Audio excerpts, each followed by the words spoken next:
Prova de Bala. Olá, sejam todos muito bem-vindos ao A Prova de Bala. Eu sou Carla Albuquerque, estou hoje aqui com uma pessoa que vocês vão adorar conhecer. É um grande amigo também, o Dr. Christian Costa. Dr. Christian Costa também é professor e ele é doutor em psicologia forense. Ou seja, ele trabalha aí nessa área criminal. Ele é um dos maiores conhecedores e na verdade, não só conhecedor, né? Ele faz as análises de perfis criminais, o nosso criminal profiler.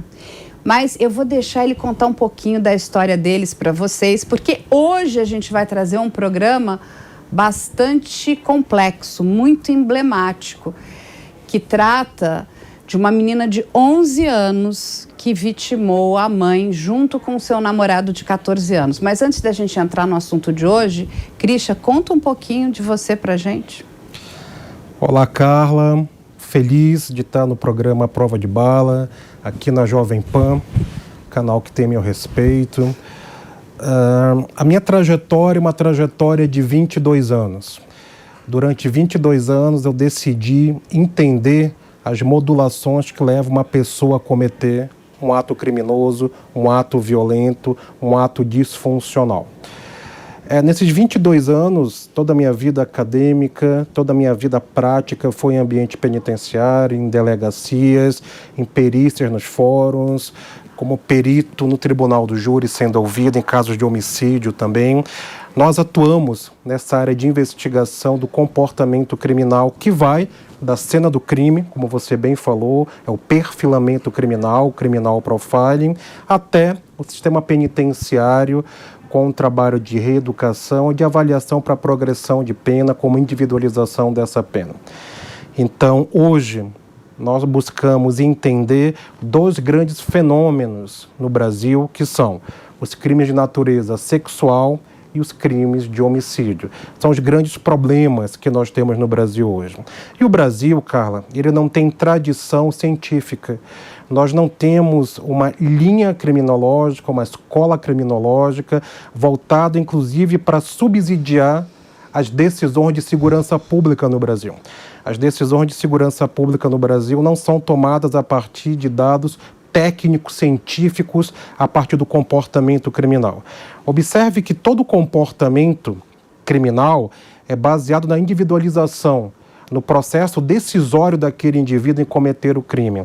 E nós não temos no Brasil, por exemplo, Carla, mesmo tendo uma população carcerária de mais de 900 mil presos, nós não temos bancos comportamentais para entender o processo decisório, o modus operandi desses indivíduos, como área geográfica, por que agiram naquele horário com aquela vítima. Ou seja, temos dados como idade, onde nasceu, filiação, etc. Isso não nos ajuda a pensar criminologicamente.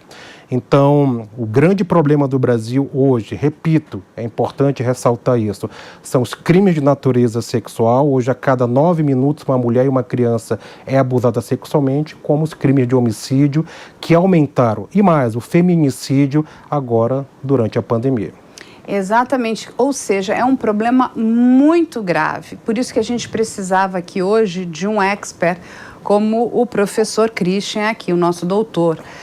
E a gente vai trazer para vocês um caso um tanto quanto triste, ele é chocante, e eu já até ouvi de algumas pessoas desesperador, Christian, porque se trata de uma menina de 11 anos, ali do Espírito Santo, ali da região de Vila Velha, que no dia 27 de outubro de 2022 desse ano, junto com o seu namoradinho de 14 anos, decidem matar a mãe e o padrasto. E assim, tudo com requintes de muita crueldade, com requintes de muita perversidade. O que a gente precisa deixar aqui claro para vocês é que essa menina planejou isso.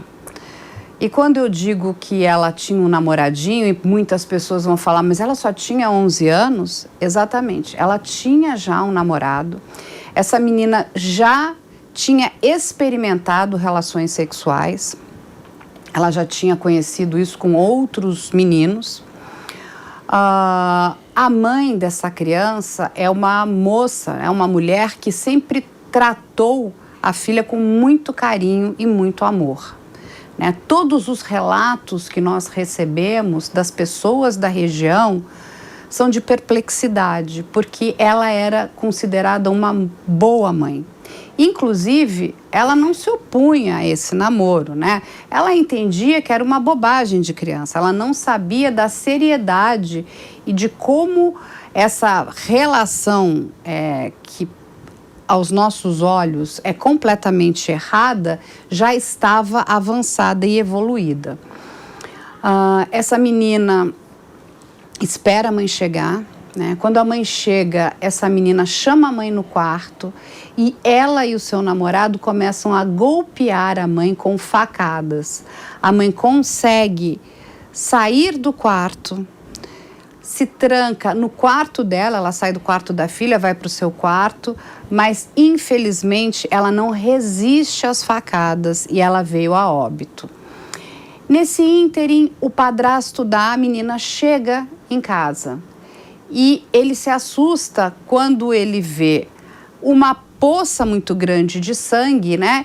E a menina tinha inclusive colocado ali uma cadeira para segurar a porta. Eles tentam golpear o padrasto consegue se soltar, o menino pega um taco e dá um taco na cabeça dele, ele consegue se levantar e consegue, né, se soltar e corre para a rua. Olha o que eu vou contar agora para vocês e por que isso é tão importante, porque o Christian vai explicar muitas coisas para todos nós aqui hoje. Esse padrasto sai na rua, essa menina vai para a janela e começa a gritar, dizendo: ele matou a minha mãe, ele matou a minha mãe. Os vizinhos, né, entram numa comoção muito grande e por muito pouco, gente, muito pouco, não acontece ali um linchamento. Aí ele consegue, né, de alguma forma, né, pedir para que as pessoas parassem, a polícia militar chega, consegue controlar, né, as pessoas já ensandecidas. Vamos lembrar aí do caso da Fabiane ali no Guarujá, que também por um boato, uma mentira, acabou morta dessa forma muito bárbara, né, que é o linchamento. E o que acontece? A polícia leva tanto a menina quanto o namoradinho dela de 14 anos para a delegacia. Naquele primeiro momento, ninguém sabe exatamente o que aconteceu. Se alguém tinha entrado na casa, porque ninguém imaginava que uma criança de 11 anos, junto com uma outra de 14, fossem planejar a morte de seus pais ali. Mas, pasmem, a polícia acha um diário onde essa menina tinha escrito todo o planejamento. E mais, ela planejava ir para a casa da avó e matar os avós maternos. Por quê? Porque ela queria ficar com o dinheiro da família, para que ela pudesse viver um romance sem restrições com esse menino. Christian, em curtas linhas, é isso que aconteceu. E aí toda a sociedade fica em estado de choque, porque é muita crueldade. É muita crueldade, você narrou os fatos, os eventos muito bem colocado, Carla.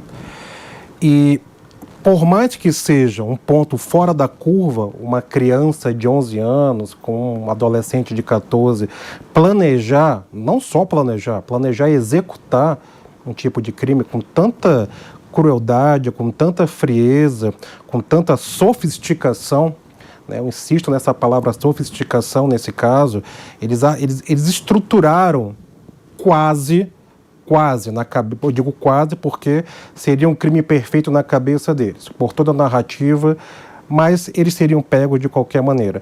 Mas seria quase um crime perfeito. E por que eu digo isso e começo a minha fala falando em ponto fora da curva? Porque não é comum no dia a dia nós observarmos crianças matando. No entanto, não é incomum e temos fatos históricos, não só no Brasil como em outros países, nessa época, em outras épocas, de crianças que mataram. E de crianças que mataram com requinte de crueldade, em vários países. No Brasil temos vários casos. Se você ir na Fundação Casa, aqui em São Paulo, ou em outras instituições para menores no Brasil, você vai ver pessoas muito jovens que cometeram crimes muito graves. Entre 5% e 10% desses jovens no Brasil que recebem medida, né, socioeducativa aos crimes de natureza sádica, como crimes sexuais e crimes de homicídio. Nesse caso especificamente, quando nós observamos um caso desse, a primeira pergunta é: por quê? Depois, é possível uma criança planejar, mas era a mãe dela, e não tem um afeto entre mãe e filho, o que leva uma criança, efetivamente uma criança quase prepúbere, a racionalizar e efetivar. Porque nós temos dois tipos de agressão e de violência, Carla. Nós temos a agressão reativa, onde eu reajo impulsivamente, inadequadamente, violentamente, mas é uma reação, e aquela que eu planejo. O caso dela é uma ação de planejamento, de frieza estrutural, onde é um planejamento escrito. Ela faz um diário dizendo o que ela queria. Então, ela encontra um jovem que aceita realizar isso. Bom, nós não sabemos maiores detalhes da vida dessa menina, da vida desse garoto, mas não me parece, observando a cena do crime, que tenha sido o primeiro crime desse rapaz. Não sei se um crime de homicídio ele já havia cometido, mas ele ter topado e a forma que eles encurralaram a mãe e depois encurralaram o padrasto demonstra essa sofisticação, esse orquestramento e essa observação que eles tinham controle total da casa. Eles tinham controle total da situação. Ele chega, antes da mãe chegar, a mãe estava trabalhando, ela já entrega uma faca para ele, eles vão para o quarto dela, ele fica esperando a mãe entrar, ela chama a mãe e quando a mãe entra, ela é brutalmente atacada. Ela corre para o quarto dela, tenta se salvar, ela tenta sobreviver, tranca a porta e não consegue, ela morre de hemorragia, para você ver a gravidade e a ferocidade do ataque desse adolescente de 14 anos de idade. Parece, por informações da unidade policial, que a criança também colaborou com o esfaqueamento. São informações que nos chegam de terceiros. Nós não estávamos lá, nós não temos maiores detalhes, até porque, por se tratar de uma criança ou um adolescente, precisa de um depoimento especial, eles não poderiam simplesmente, na delegacia, serem ouvidos porque são inimputáveis. Você consegue uma medida socioeducativa, segundo o ECA, a partir dos 12 anos de idade. E ela tinha menos ainda, ela tinha 11 anos. Então, ela é completamente inimputável e nem medida socioeducativa pode ser aplicada a ela. Ele responde por crime análogo ao homicídio e vai ficar numa medida socioeducativa. E aí entramos rapidamente na questão do crime bárbaro, do sadismo, da pouca idade, da argumentação, da possível motivação, que ela fala que o pai havia abusado dela e a mãe não havia protegido. Aí voltamos lá para o início da minha fala, que são os crimes de natureza sexual e de homicídio. Então seria uma vingança contra a mãe, por a mãe não protegê-la. Mas, se era uma vingança, por que ela narra num diário que queria ficar com aquele rapaz, que era apaixonada por ele? Por que a motivação não foi: o grande amor da minha vida vai fazer justiça para mim? Isso não está no diário, isso não aparece. Só aparece depois como uma possível, talvez pseudo-argumentação da motivação desse casal, desse jovem casal. E vale aqui ressaltar para as pessoas que, apesar de ser um crime tão horroroso, né, tão abjeto, uma criança, né, com 12 anos incompletos, ela não comete crime, né? Então, como o professor aqui já nos explicou, ela não pode ser ouvida como todas as outras pessoas são ouvidas numa delegacia de polícia, né? O próprio delegado que nos concedeu uma entrevista e nos explicou isso muito bem, eles têm que ter todo um cuidado porque ela é uma criança e criança não comete crimes, apesar de termos aqui um homicídio. A gente vai falar mais sobre isso. O menino de 14 anos, esse adolescente, né, ele também não comete crime. É uma outra questão também bastante complicada aí na nossa sociedade, que só quem comete crime são pessoas com mais de 18 anos. Quem tem menos de 18 anos, né, ele não está cometendo crime. Então, dos 12 até os 18 incompletos, ele vai responder com uma medida socioeducativa. E com menos de 12 anos, não comete crime algum. E ficamos todos aqui, gente, estarrecidos, porque, de fato, um homicídio aconteceu. Não é que foi uma fatalidade, foi um acidente. Não, teve desejo, teve planejamento, como você falou, e foi de forma sádica, né? Tem requintes ali de sadismo. Nós conseguimos também, através das nossas fontes de informação, nas quais o menino de 14 anos, esse adolescente, relata que a mãe da garota pedia para que eles parassem. E ele teve vontade de parar, mas a menina falava, não pare, é para continuar. Ou seja, Christian, quando a gente olha isso, né, e você me corrija se eu estiver errada, ali, a cabeça que orquestrou tudo é dessa menina, correto? Exatamente, Carla. Ela orquestra pelas informações que nos chegam, ela é a mente, é quem planeja e quem ajuda a executar. O namorado não executa sozinho, ela ajuda a executar. Observe, Carla, que o ato de matar, ele tem várias características e várias formas. Eles não optaram em empurrá-la, era uma casa de 2 andares. Eles não optaram em adquirir uma arma de fogo e dar um tiro. Eles não optaram por outras modalidades. Eles optaram pelas facadas. Por isso que a gente fala em requinte de crueldade, de perversidade, de falta de afeto desses dois. Era a mãe dela.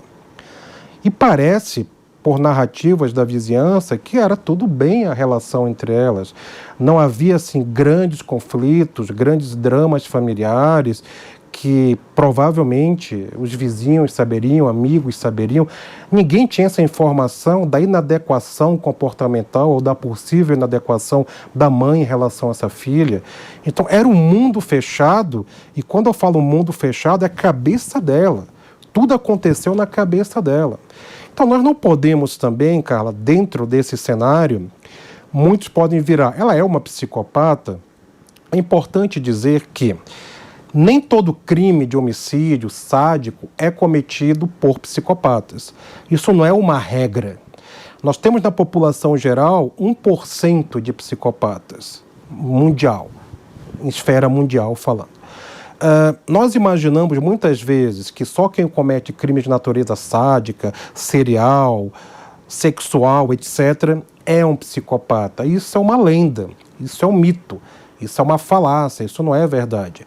Há psicopatas, inclusive, que nem cometem crimes, não só de homicídio, crime algum.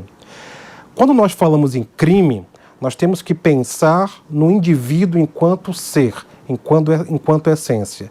E qualquer indivíduo, qualquer pessoa, pode cometer qualquer tipo de crime pelos motivadores específicos.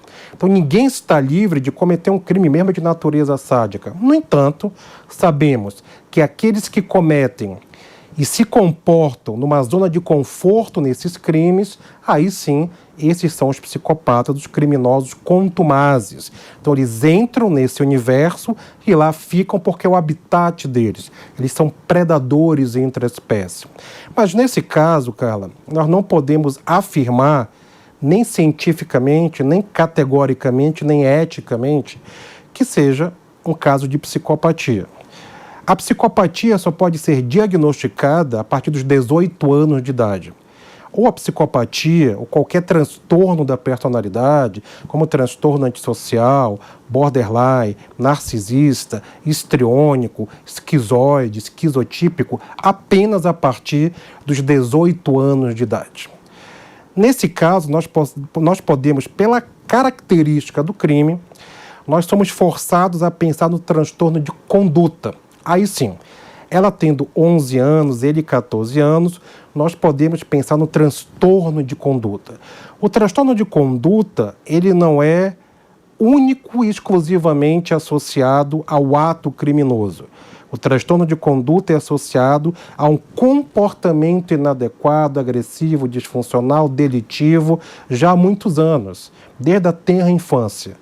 E você pode observar transtorno de oposicionistas associado a transtornos de conduta. Então, crianças que têm essa associação são crianças que maltratam e matam animais, que roubam os colegas os colegas da escola, que tocam fogo em objetos, que destroem o patrimônio do outro, da vizinhança, onde está, na escola, no clube, que pratica esporte. Então, são crianças que cometem o que vamos chamar de forma associativa pequenos delitos, que são atos ditos infracionais, se fossem adultos, mas são comportamentos que alteram a conduta dessa criança. São crianças que têm dificuldade em aceitar ordem. Então, são punidas, não modificam o comportamento, são crianças que tentam agir como confronto com o adulto. Se é um professor, qualquer figura de poder, seja um professor, um pai, uma mãe, um tio, uma pessoa mais velha, o confronto é imediato, ela não se submete à ordem de autoridade. Então, são vários cenários, vários comportamentos, indicadores de uma criança ter ou não transtorno de conduta. Nós não temos o histórico dessas crianças, mas, acredito, se nós fôssemos investigar, apareceria essa inadequação no ambiente escolar, com colegas, dentro da casa, coisas que nós não sabemos. Provavelmente. Por que eu apelo a entender esse caso pelo prisma do transtorno de conduta, Carla? Porque é muito difícil essa menina ter acordado e simplesmente estalar os dedos e dizer, olha, hoje eu vou matar minha mãe, porque ela não quer que eu namore. Não. Todo crime tem um histórico, principalmente crimes premeditados, organizados como esse. O que é um crime organizado, Carla? É um crime que foi premeditado, foi pensado, foi orquestrado. E o grau de controle dela da situação é tanto que ela nota o que deveria fazer. Então, para eu alcançar esse objetivo, eu tenho que matar minha mãe. Depois, como você bem falou, Carla, ela ia morar com os avós. Ela já tinha planejado. Eu mato meus avós e fico com o meu namorado, que é o grande amor da minha vida. É simples. São problemas fáceis de resolver quando a pessoa não tem afeto, quando ela não se mobiliza em relação a se colocar no lugar do outro. É fácil resolver um problema. Se você é um problema para mim, eu te elimino e sigo em frente. Se os avós seriam um problema também, ela eliminaria os avós e seguiria em frente. Então, me lembra o transtorno de conduta pelo grau de sofisticação, de perversidade, de organização. E você ainda traz, Carla, uma importante narrativa que, após tudo orquestrado e tudo sacramentado, ela vai para a janela gritar que o padrasto, olha só o grau de manipulação dela, ela foi gritar para a vizinhança que o padrasto tinha matado a mãe dela. Então, nos assusta, nos causa repulsa, mas também nós temos que entender, dentro do campo técnico-científico, o que levou essa menina a agir dessa maneira. E aí você me deu um gancho aqui ótimo também. O que levou uma criança de 11 anos a agir dessa maneira, né? O que deu errado? E aí tem um dado também que nos foi passado. A gente está falando de uma criança, né? De 11 anos, que já vinha ali tendo relações sexuais.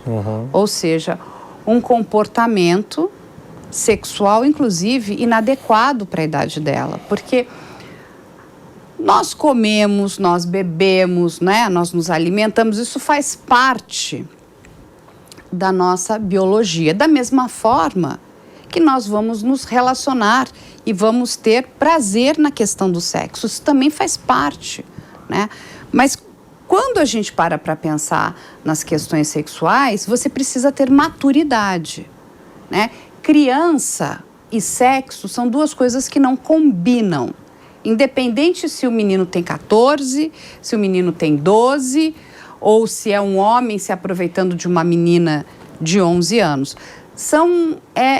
Não, né? Aquela coisa, é uma criança não faz sexo.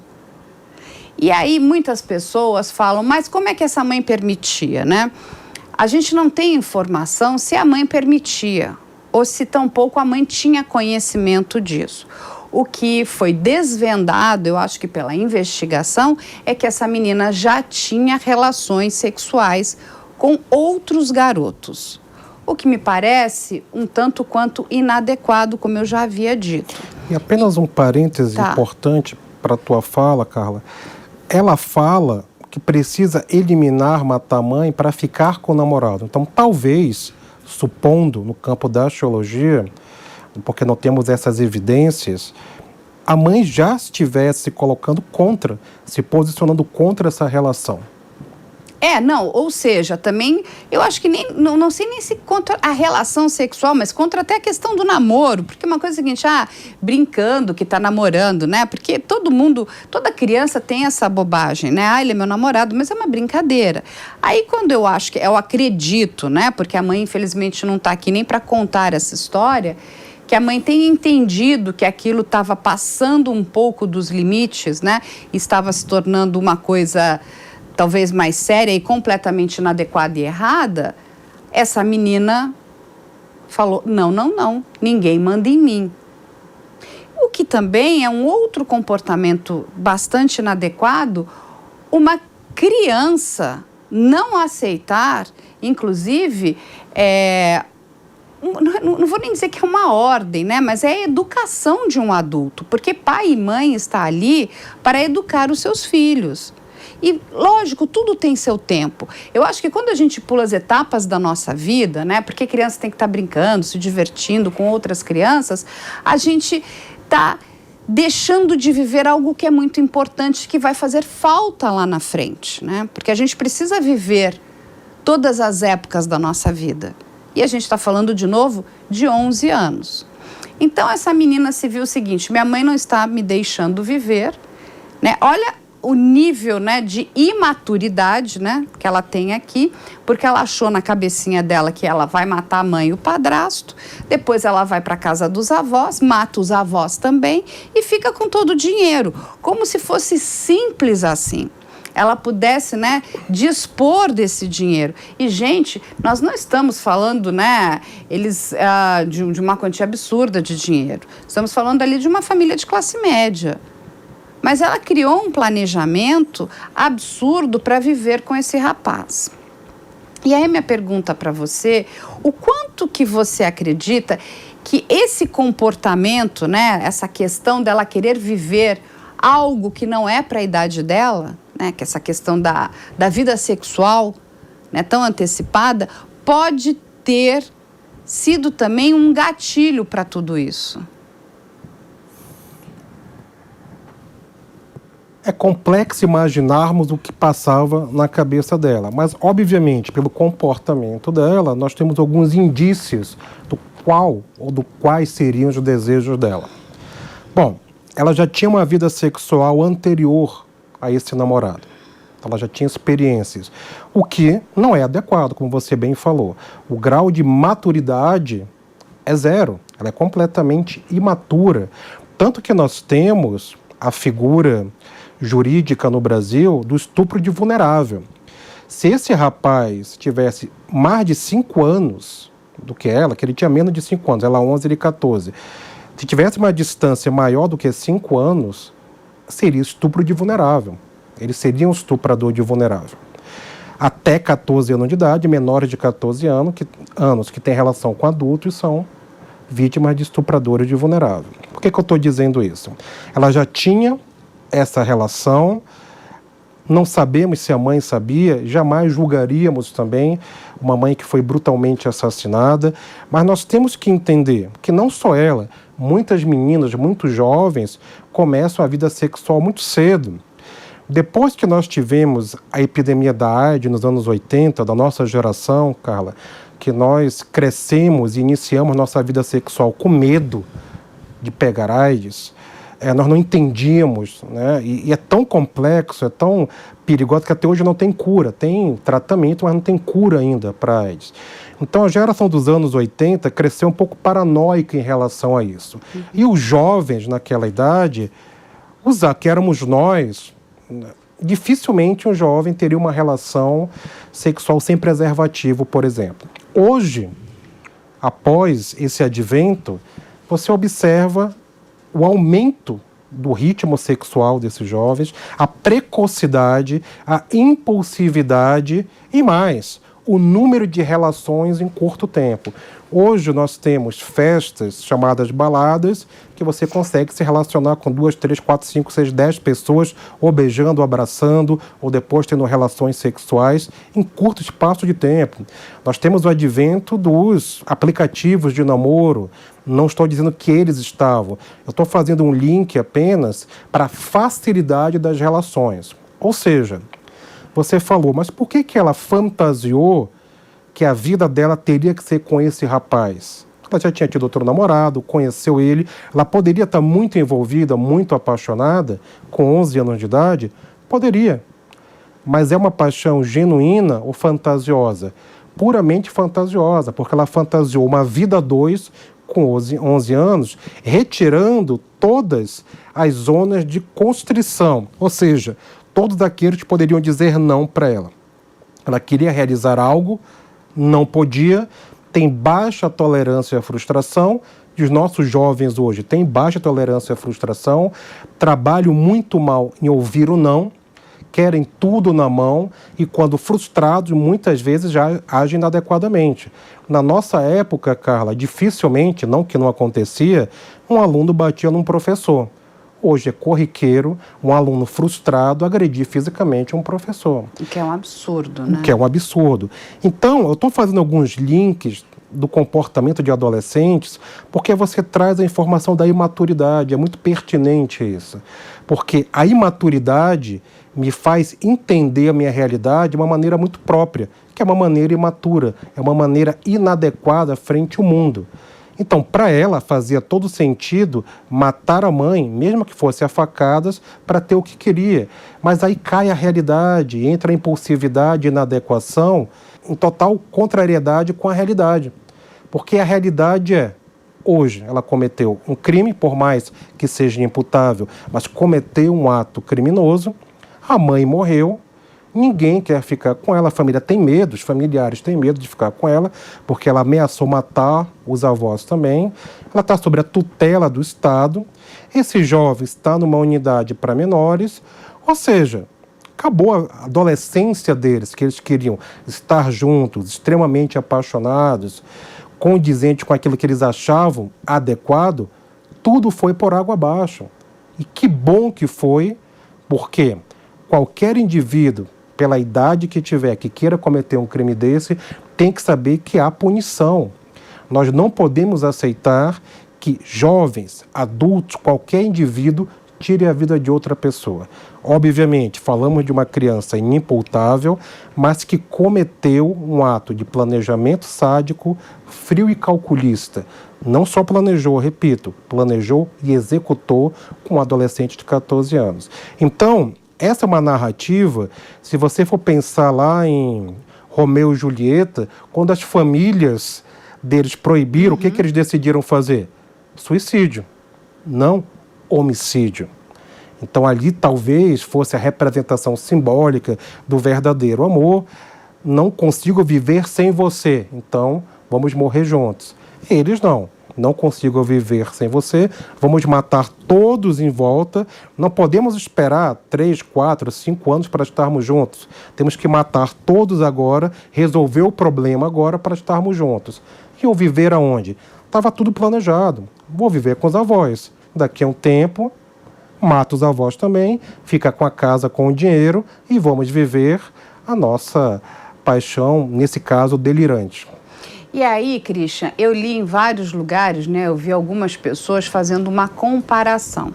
E aí eu vou até trazer essa comparação até para você também explicar para a gente se existe algo para ser comparado ali ou se é mera fantasia das pessoas. As pessoas dizem que essa menina de 11 anos e esse rapazinho de 14, esse adolescente, eles tiveram um pacto e começaram a fazer uma comparação com o famoso pacto brutal entre Guilherme de Pádua e Paula Tomás, que também se uniram para matar ali a Daniela Pérez. Existe um pacto aqui também, porque eu lembro muito bem que você explicou a questão para mim do pacto entre Guilherme e entre a Paula Tomás. Aqui também foi um pacto? Sim, no triste caso da Daniela Pérez, meu entendimento, ficava uma lacuna com relação à motivação específica desse casal. Tinha a questão do trabalho, de demissão, de não fazer sucesso, mas não era suficiente, no meu ponto de vista, para justificar aquele ato. Mas no momento que a gente pensa na união de duas pessoas, de duas personalidades, de duas substâncias que se misturam e nasce uma terceira substância, que é o motivo do casal. Então imagina, Carla, que nós temos crenças individuais. Eu tenho uma crença individual, você tem uma crença individual. Se nós somos um casal, as nossas crenças se interlaçam. E vamos ter uma crença do casal, uma forma de agir do casal. Isso para o bem como para o mal.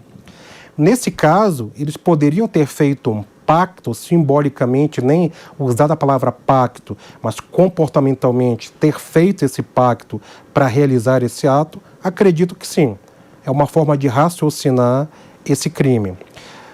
Muitos jovens, muito apaixonados, descobrindo a essência da vida sexual, que deveria ser organizada e satisfatória para eles, mas foi desorganizada. Eu não sei como foi instrumentalizado isso entre os dois, né? O quanto eles tinham esse nível e esse grau de relação, o quanto outras pessoas sabiam, a própria família sabia. Então, são informações que nós não temos ainda. Mas podemos perceber pelo grau de envolvimento, seja verdadeiramente, simbolicamente, uma projeção de um para o outro, algo muito forte existia entre eles. O pacto se complementa aqui, faz sentido pensar num pacto, seja um pacto consciente ou inconsciente, para realizar algo, para estarmos juntos. Eles são imediatistas. Eles foram totalmente imediatistas, como a absoluta maioria dos jovens, porque tem um cérebro mais imaturo. Nós temos um cérebro impulsivo, não inadequado na adolescência, mas temos um cérebro em formação. O nosso córtex pré-frontal, onde estão nossas funções executivas, nossa flexibilidade cognitiva, o nosso controle inibitório, acaba de se formar só aos 25 anos de idade. Há alguns autores, Carla, que acreditam que a adolescência vai até os 25 anos de idade. Ela tinha 11 e ele 14.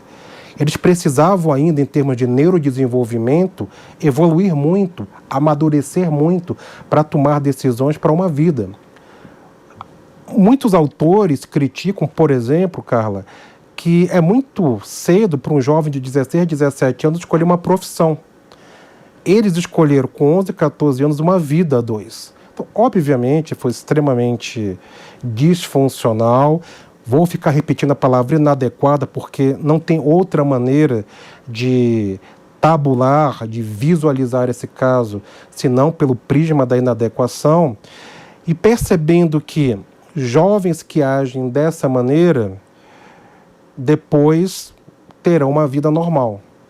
Como é cláusula pétrea na nossa Constituição brasileira não termos a figura da pena de morte nem da prisão perpétua. E, por um lado, que bom que nós não temos, principalmente a pena de morte. Mas o que eu quero dizer com essas cláusulas pétreas? Que todas as pessoas, jovens e não jovens, que estão presas, encarceradas hoje no Brasil, vão voltar. E muitos deles vão voltar a cometer os mesmos crimes. E se nós pensarmos, se alguém nos perguntar, Carla, mas é possível que ela e esse rapaz voltem a cometer crimes? Nosso desejo é que não.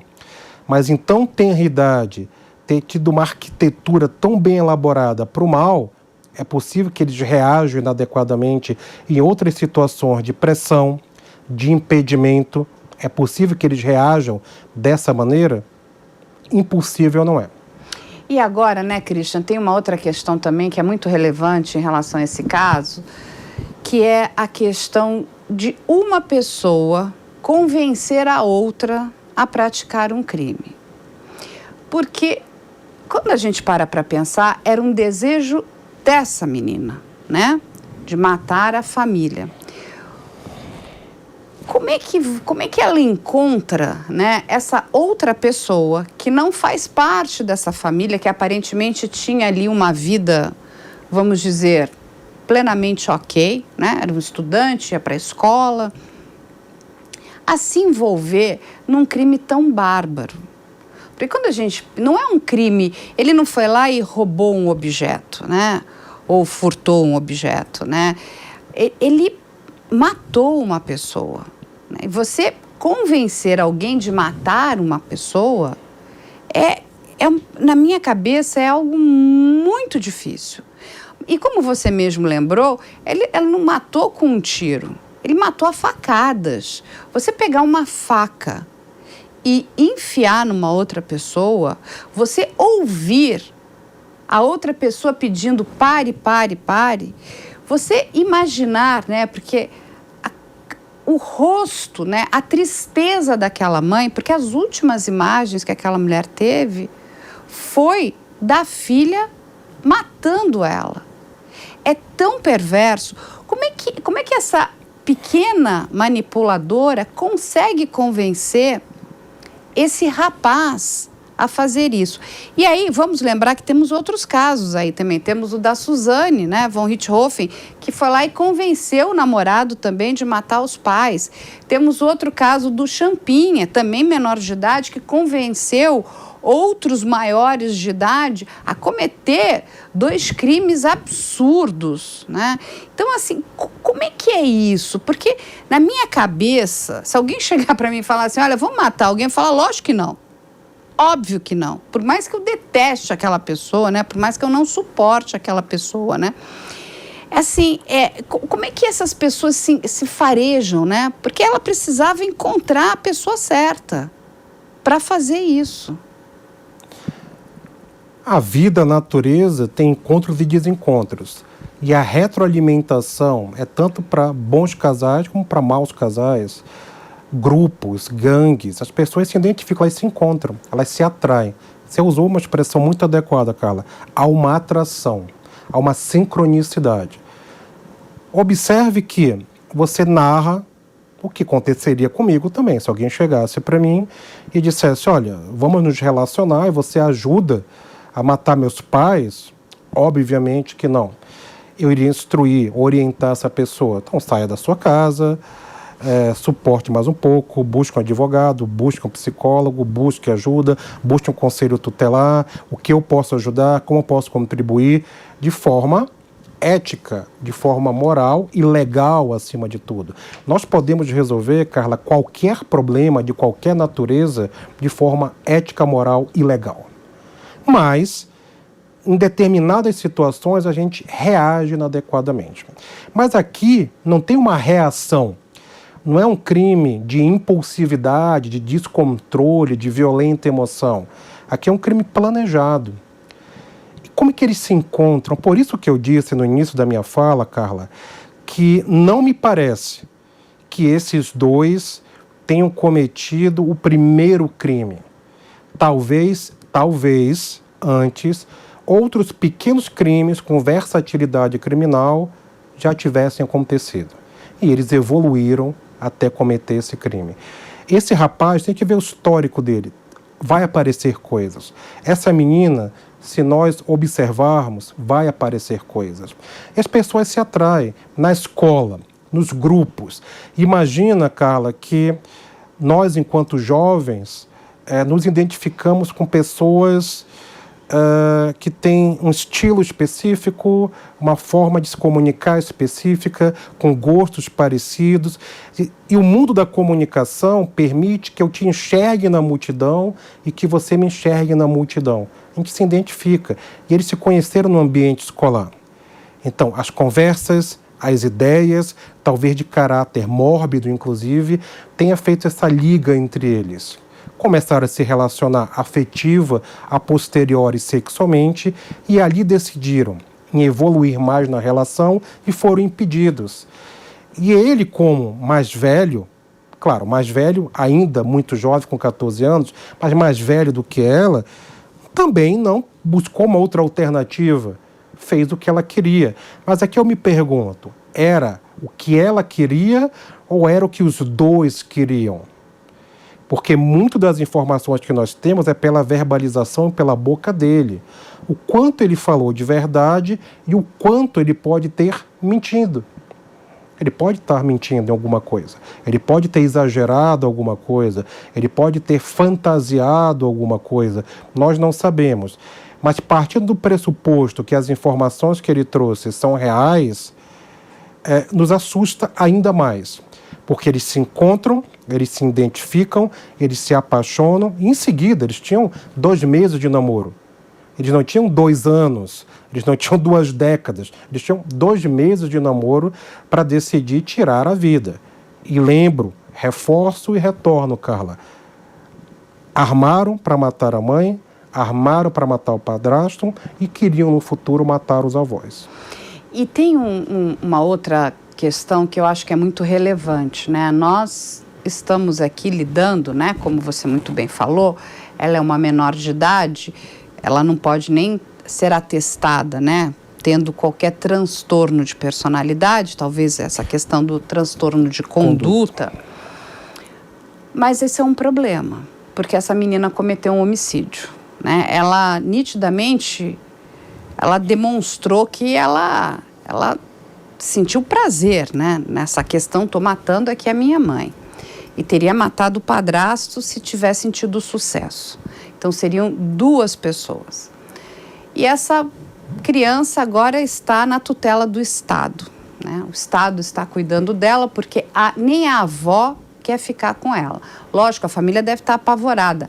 A avó, vamos lembrar, perdeu uma filha. E acabou perdendo uma neta também, porque a neta tira a vida da filha dela. E não é natural, não é, pais enterrarem os seus filhos. O que acontece, Christian? Como é que fica essa questão e a própria sociedade? Nós estamos preparados, e quando eu digo nós, o nosso país, o Brasil, está preparado para receber essas pessoas de volta? Porque você colocou um dado muito importante. A grande maioria é reincidente. Vai voltar a cometer crimes. E aí eu não digo só na questão dessa menina de 11 anos, né? Porque nem presa ela pode ir porque crime não cometeu.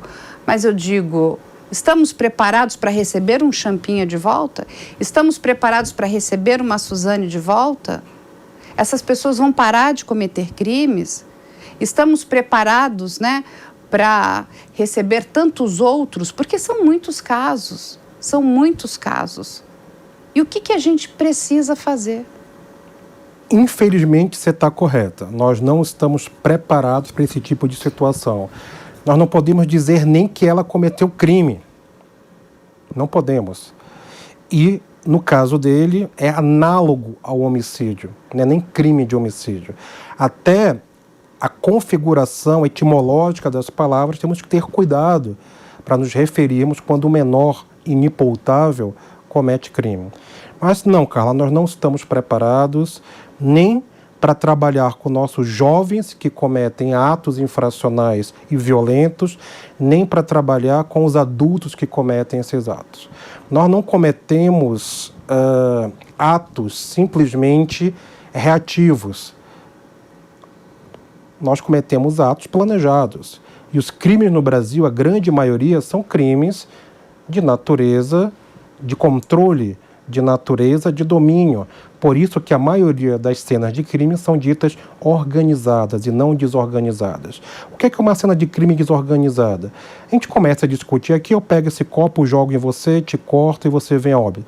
Então, eu perdi a razão, eu dissociei, eu tive um surto, eu tive uma alteração senso-perceptiva com alucinações ou alteração do pensamento com delírios.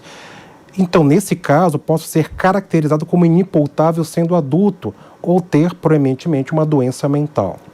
A doença mental não explica o crime. A minoria, a ampla minoria dos criminosos no Brasil tem doença mental. A minoria, a ampla maioria, a esmagadora maioria, são indivíduos inimputáveis, que dentro do seu processo decisório sabiam exatamente o que estavam fazendo e não perderam a cabeça, agiram porque queriam agir daquela maneira. Então, se você observar, por exemplo, Carla, o artigo 5º da Lei de Execução Penal, que fala da individualização da pena, isso não é cumprido no Brasil. Não há individualização da pena. Qual é a estratégia de alguns estados? Até compreendo por um lado. É separar os presos por facção, para não ter contaminação das facções. Esse é um caminho, mas outros caminhos da individualização não são feitos no Brasil. Essas pessoas não são avaliadas. Eu não estou dizendo que cada pessoa que é presa no Brasil obrigatoriamente tem que receber um psicodiagnóstico. Longe disso, isso seria antiético e inadequado também. Mas é importante nós entendermos o modus operandi, uma percepção criminológica para entender o processo decisório que levou essas pessoas a agirem. Porque nós temos aquele que reage e comete um crime e aquele que planeja e vai continuar matando até que ele morra. Então, a gente observa que a maioria dos crimes no Brasil são crimes violentos, são crimes de homicídio, são crimes sexuais, e um criminoso sexual, em sua essência, ele é um criminoso em série. Esses adolescentes, praticamente, por uma vítima, se a gente for pensar num cenário internacional, já não poderiam ser chamados de serial killers, ou muito próximo disso, porque para ser considerado um serial killer são 3 vítimas pelo menos, mas ela já queria matar os avós, então na fantasia dela, ela era uma criminosa em série, na fantasia dela, de uma criança. A gente não pode nem dizer que era uma criminosa em série, mas já fantasiava que ela iria executar todos aqueles que de alguma maneira poderiam coibir uma ação ou a realização de um desejo dela. Então, nós não estamos preparados, nós precisamos de ciência forense, de tecnologia forense, de trabalho de individualização da pena, de trabalho de psicologia moral para reeducar essas pessoas. Muitos atos disfuncionados de violência, nossos, de qualquer pessoa no dia a dia, são por falhas morais, são atos de maldade por falha moral. E nós temos que trazer para a nossa consciência, Carla, esses atos monstruosos, indignos, inadequados, psicopáticos, antissociais, violentos e criminosos que nós temos dentro da nossa sombra, da nossa essência. Todo indivíduo tem essa capacidade. Nós temos um chamado comportamento antissocial adaptativo, por isso que qualquer pessoa pode cometer um ato disfuncional e criminoso a qualquer momento. Isso não é um transtorno da personalidade, mas todos nós precisamos, enquanto homo sapiens, enquanto indivíduos em evolução, porque evoluímos por 6 milhões de anos como indivíduos, a violência nos serviu para sobreviver. A raiva como emoção, uma resposta neurobiológica, serve para nos proteger também, para nos colocar em ação. Mas no momento que eu não tenho um córtex pré-frontal, que eu não tenho uma natureza moral que module meu comportamento raivoso, patológico, agressivo, psicopático, no momento que eu não consigo controlar isso em mim, eu vou projetar isso no outro. Eu vou agir inadequadamente em relação ao outro. E aí a gente vai olhar para a sociedade e ver uma sociedade violenta. E aí, só para a gente caminhando aqui para o nosso encerramento, a gente hoje aqui, Christian, nós temos, né, o banco de perfis genéticos. E isso é um banco que foi implementado e muito importante, sim, porque ele conseguiu desvendar muitos crimes. A gente vem conversando muito, eu sei que o Christian trabalha aí num banco de perfil criminal. E eu entendo que isso seria muito importante, muito oportuno, porque é como você mesmo disse, né? Nós precisamos entender o perfil dos criminosos, né? Por região, por idade, por gênero, né? Onde é que esses criminosos estão? Inclusive, para que nós possamos ter políticas públicas adequadas, para que nós possamos ter leis melhoradas e adaptadas. Nós não precisamos de mais leis, né? A gente conversa aqui muito com o Pavinato, a gente tem tanta lei que uma lei fica travancando a outra, mas nós precisamos que as nossas leis sejam adaptadas. Então, explica para a gente também um pouco dessa questão desse banco, né, de perfil criminal. O quanto isso poderia nos ajudar? Perfeito, Carla. Agradeço a tua pergunta. Vamos pensar rapidamente numa empresa, em qualquer empresa que abre contratação. Eu tenho que ter um perfil para o meu vendedor, eu tenho que ter um perfil para o meu gerente, eu tenho que ter um perfil para o meu diretor, eu tenho que ter um perfil para o meu marketing, eu tenho que ter um perfil para a pessoa que vai trabalhar na contabilidade, na recepção, nas relações humanas, nas relações pessoais. Ou seja, dentro de uma empresa, as pessoas têm que ir trabalhar de acordo com o seu perfil, para que essa empresa seja gerida e tenha sucesso, consiga seus objetivos. Dito isso, por que eu ponho o exemplo da empresa? Porque a sociedade é um grande cenário de funcionamento, de sobrevivência. O nosso cenário é um cenário capitalista. Então imagina que as pessoas que cometem crime, elas também têm perfis específicos. E elas são presas. E lá dentro não há nenhum tratamento para nenhum perfil. Então nós temos aquele indivíduo que vai cometer um crime. Eu vou sair daqui, pegar meu carro, atravessar a Paulista, atropelo alguém. Cometi um homicídio. É culposo, mas é um homicídio.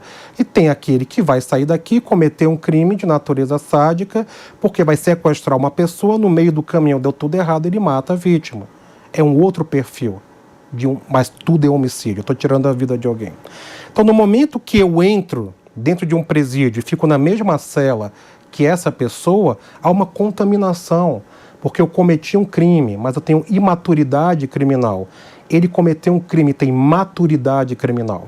Então eu criei um sistema chamado Avaliação do Grau de Maturidade Criminal, a MACRE, que eu faço o perfilamento desses indivíduos a partir não de um psicodiagnóstico, mas do processo decisório, do modus operandi durante o crime, e eu criei um sistema chamado maturidade criminal, que vai do grau de imaturidade criminal, processamento de maturidade criminal e maturidade total criminal. Você pode ver, por exemplo, um psicopata, ele pode ser imaturo criminalmente, como pode ser maduro, né? Qualquer pessoa pode ter um grau de imaturidade ou de maturidade criminal.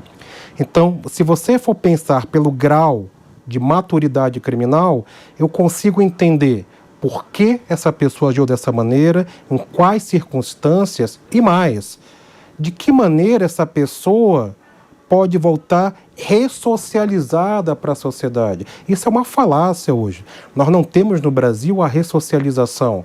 Nós temos hoje o fenômeno da reincidência criminal, não da ressocialização. E isso é muito pouco falado, é muito pouco estudado. A polícia no Brasil é muito boa, é efetiva, prende, age, executa a sua função. E essas pessoas são presas e vão sair piores, porque a gente não está fazendo absolutamente nada. Não é uma crítica direta ao sistema penitenciário, porque as pessoas que ali trabalham com dedicação, e ai de nós sem essas pessoas, ai de nós sem o judiciário, ai de nós sem a polícia, mas a crítica aqui é uma crítica do que falta. Então nós precisamos ter esse gerenciamento do comportamento desses indivíduos, porque uma pessoa que é um criminoso com maturidade criminal, ele vai voltar a cometer crimes. Eu preciso saber, pelo menos, qual é a dinâmica dessa pessoa, qual é o funcionamento dessa pessoa, qual é o processo decisório dessa pessoa, em quanto tempo ela age, quais os motivadores, o que ativou essa pessoa a agir. Então precisamos disso, inclusive para conexão de crimes em série, como crimes sexuais ou de homicídio, isso facilitaria muito. Temos um Brasil de dimensões continentais. Então imagina um crime lá no Amazonas, um crime lá no Rio Grande do Sul, essa pessoa se desloca, comete crimes em unidades da federação diferente, a gente não tem uma conexão desse modus operandi. Então, pelo menos isso, no meu entendimento, ajudaria a individualizar a pena, inclusive no trabalho de investigação também da polícia. Muito bom. Olha só, hoje a gente trouxe o caso da menina de 11 anos, né? E trouxemos aqui também uma reflexão muito importante, né? Porque o crime não para, o crime ele está sempre evoluindo, mas nós precisamos também melhorar os nossos mecanismos de combate à criminalidade, né? Infelizmente, uma mãe veio a óbito. Como a gente aqui muito bem explicou, uma criança não comete crime, então ela não cometeu crime algum, apesar de termos aqui um homicídio, né? Enfim, ela está agora sob a tutela do Estado, está aguardando aí o que vai ser feito com ela, né? Se ela vai para alguma família que vai tomar conta dela, né? A gente vai ter que aguardar para ter mais informações. Mas o mais importante, né, Christian? Nós precisamos melhorar a nossa qualidade, né, dos nossos mecanismos de combate à criminalidade, né? E aí nós tivemos aqui uma aula aqui com o nosso professor, nosso querido professor Christian Costa.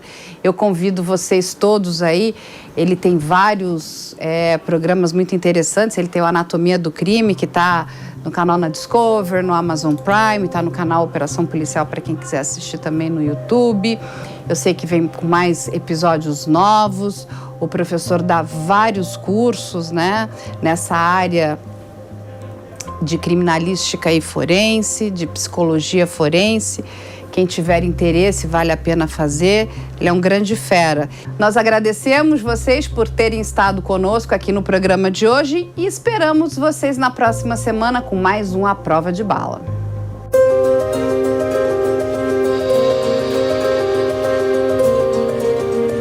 A Prova de Bala. A opinião dos nossos comentaristas não reflete necessariamente a opinião do Grupo Jovem Pan de Comunicação. Realização Jovem Pan News.